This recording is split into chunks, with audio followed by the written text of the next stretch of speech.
En fait, la grande consommation telle qu'on l'a connue et conçue des années 60 aux années 2000, à peu près, est une consommation où toutes les populations convergeaient petit à petit vers les mêmes codes de consommation.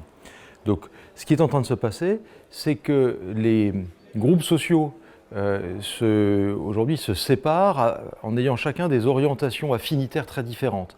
Et donc on consomme toujours au global à peu près autant, mais après avoir fait en gros 50 ans de convergence de la consommation, aujourd'hui on est rentré dans une ère de divergence de la consommation où chacun va essayer d'affirmer une identité qui lui est propre, et dans cette identité il y a souvent également le regard qu'on porte sur le monde, comment on se projette dans l'avenir ou comment on projette l'avenir du monde à ses yeux.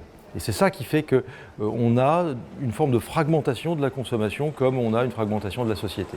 On le voit également dans le tourisme avec la projection que les groupes sociaux, que les gens font du monde de demain par rapport à leurs aspirations, y compris politiques, certains vers le local, certains vers un rapport plus apaisé avec la nature, d'autres qui vont rester par contre dans une consommation telle qu'on l'a connue, très gourmande, je fais le tour du monde, je passe tous les week-ends dans une capitale européenne, etc.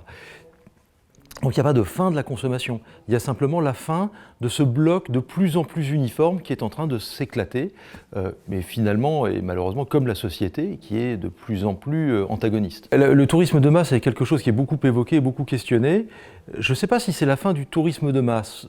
C'est le distinguo que je ferai entre la consommation, notamment alimentaire, et le tourisme, c'est qu'on a toujours mangé, plus ou moins à sa faim, mais on a toujours mangé. On n'a pas toujours voyagé.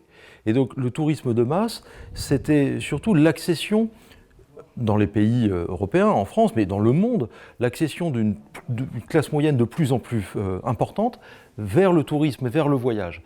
Et cette tendance-là, en masse, en volume, il me semble qu'elle doit continuer, parce que le monde entier n'a pas fini sa mutation vers la classe moyenne. Il y a des pays qui sont encore dans cette transition-là. En revanche, les éléments que j'ai évoqués, qu'on voit dans la consommation alimentaire et dans la consommation en général, les éléments de fragmentation, eux sont probablement également émergents dans le tourisme.